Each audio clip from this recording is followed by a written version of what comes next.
There are silences that speak louder than words.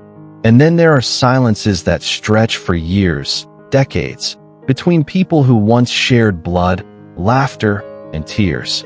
A brother, a sister, a parent, a cousin, someone who was once an undeniable part of your world, now exists only in the echoes of your mind. You haven't spoken in years, perhaps since a heated argument, a misunderstanding, or a slow, painful drift apart. Yet, in the quiet moments, you find yourself talking to them in your head, rehearsing old arguments, imagining reconciliations, or simply reliving shared memories. This isn't just a personal story. It's a universal human experience, a testament to the enduring, often complicated, bonds of family. It's a silent burden, a love that refuses to die but is trapped in the amber of unspoken words. Is this silence truly an end, or is it a space where something profound is waiting to be understood? From a Buddhist perspective, the pain of family estrangement, of carrying an unspoken dialogue with someone who is physically absent from your life, stems from a fundamental misunderstanding of our interconnectedness. We perceive ourselves as separate, isolated entities, and when relationships fracture, we experience it as a severing. However, the Buddha taught the principle of anatta, non-self, and the profound reality of interbeing, or dependent origination, pratityasamutpada. We are not isolated islands. Our existence is intricately woven with others, especially those with whom we share a deep karmic connection like family. The anger, the hurt, the regret, these are not merely individual emotions. They are manifestations of our attachment to a fixed idea of the relationship and our resistance to the impermanence, anicca, of all phenomena. The silence, therefore, isn't an absence of connection, but a blockage, a knot in the intricate web of interbeing. It's a testament to the fact that the love, the pain, the shared history hasn't vanished. It's simply trapped in the realm of the unexpressed. The path to healing begins not with forcing a conversation, but with understanding the nature of this entanglement within ourselves. Why do we continue these internal conversations, even when the external ones have ceased? It's often a desperate attempt to find closure, to process unresolved emotions, or to keep a connection alive that our hearts refuse to sever. These internal dialogues are fueled by unresolved grief. Even without physical death, the loss of a relationship can trigger a profound grieving process. The internal dialogue is a way of mourning, of trying to make sense of the absence. Unexpressed emotions, anger, hurt, love, regret, longing. These powerful emotions don't simply disappear. When they can't be expressed externally, they find an outlet in our internal world, creating a constant loop. The search for understanding. We replay scenarios, trying to understand what went wrong, what could have been done differently, or what the other person was thinking. This quest for clarity can become an obsession. Lingering attachment. Despite the pain, there is often a deep attachment to the person and the shared history. The internal dialogue is a way of maintaining that bond, however painful it may be. From a Buddhist perspective, these internal dialogues are a form of sankhara, mental formations, conditioned patterns of thought that keep us bound to the cycle of suffering. Recognizing these patterns is the first step towards liberation. While the external situation may seem intractable, the power to transform your internal landscape lies within you. Here are 7 crucial choices, inspired by Buddhist wisdom, that can help you find peace even when the silence persists. 1. Choose awareness over avoidance. Right mindfulness, samasati. When the thought of the estranged person arises, our first instinct might be to push it away, to distract ourselves, or to numb the pain. But avoidance only strengthens the emotional charge. Instead, choose awareness. When the internal dialogue begins, or when a memory surfaces, pause. Notice the thoughts, the emotions, the physical sensations that arise. Don't judge them. Don't try to change them.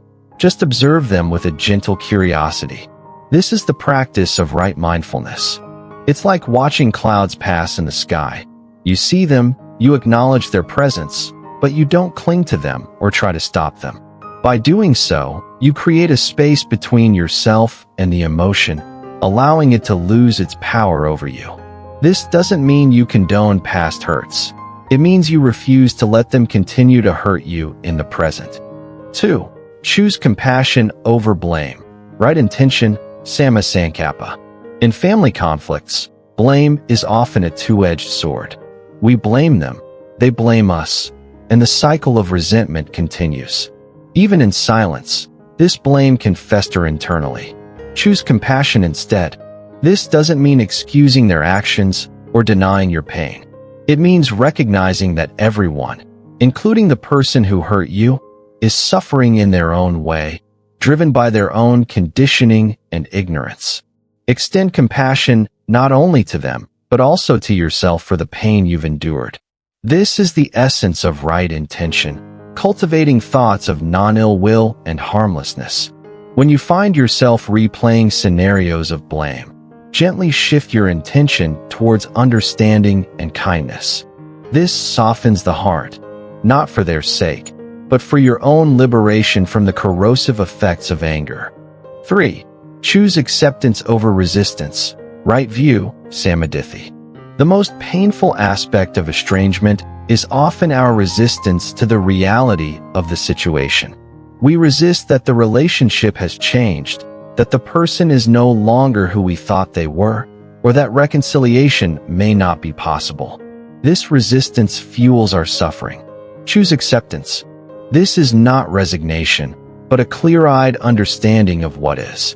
It's embracing the truth of impermanence, anicca, that all things, including relationships, are subject to change. This is the foundation of right view. When you accept the reality of the situation, you release the energy you've been expending on fighting against it. This frees up immense internal resources, allowing you to focus on what you can control, your own response, and your own well-being. Acceptance is the key that unlocks the door to peace.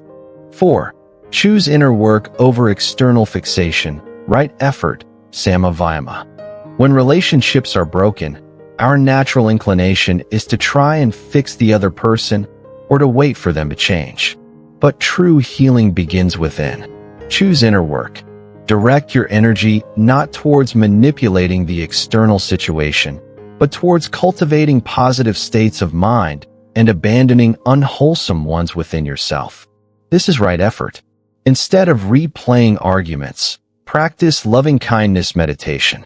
Instead of dwelling on resentment, cultivate gratitude for other aspects of your life. This doesn't mean you don't hope for reconciliation, but it means your peace is not dependent on it. By focusing on your own growth, you become a beacon of peace, and paradoxically, this internal shift can sometimes create the space for external change. 5. Choose skillful communication, even with yourself, over silence. Right speech, Samavaka. While external communication may be blocked, you always have the power of right speech with yourself. Choose skillful communication. This means being mindful of the language you use in your internal dialogue about the estranged person and the situation. Are you fueling resentment with harsh self-talk or critical thoughts about them? Or are you cultivating understanding and kindness? You can also practice writing letters you never send, expressing your feelings, your pain, your forgiveness. This act of putting words to your internal experience, even if only for yourself, can be incredibly therapeutic. It allows you to process emotions, gain clarity, and release the pent-up energy that keeps the silence heavy. It's about honoring your truth without needing an external audience.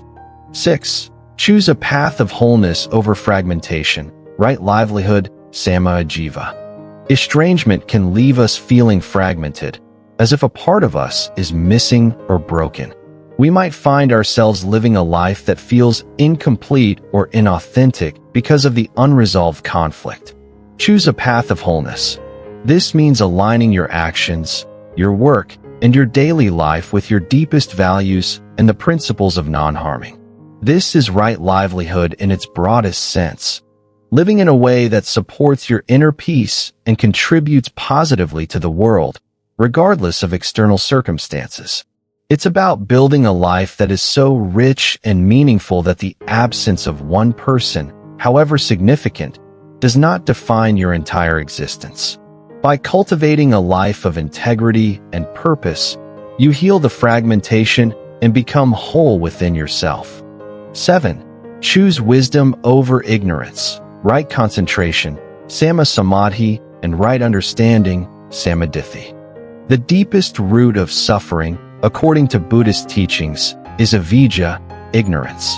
Ignorance of the true nature of reality, of impermanence, of non-self, and of the causes of suffering. Choose wisdom. This involves cultivating right concentration through meditation, which calms the mind and allows for deeper insights, and right understanding, which is the direct comprehension of the Four Noble Truths. When you truly understand that clinging to a fixed idea of a relationship or to the past is the cause of your suffering, you gain the wisdom to let go. This isn't an intellectual understanding, but a profound realization that transforms your perspective. It's the ultimate liberation from the internal prison of unresolved conflict, allowing you to see the situation with clarity and respond with wisdom rather than react with pain. The silence of estrangement can feel like an insurmountable wall, but the thread of connection, particularly with family, is rarely truly broken. It may be tangled, stretched, or hidden, but the love, the shared history, the karmic ties persist. By choosing awareness, compassion, acceptance, inner work, skillful communication, wholeness, and wisdom, you begin to untangle that thread within yourself. You may not be able to change the other person or the external situation, but you can transform your relationship with it. You can find peace not by forcing reconciliation, but by releasing the burden of expectation and embracing the truth of your own internal freedom. The love doesn't disappear. It simply transforms, becoming a source of inner strength rather than external pain. In the quiet moments, you may still talk to them in your head, but now, it's a conversation of peace, understanding, and ultimately, liberation. Which of these 7 choices resonates most deeply with you in navigating difficult family relationships? And what is one small step you can take today to begin untangling the silent threads that bind you? If this exploration has resonated with you, please consider subscribing to the Noble Wisdom Path. Share this video with someone who might be struggling with family estrangement, and let us know your thoughts in the comments below. Together, let's walk the path towards true freedom and peace.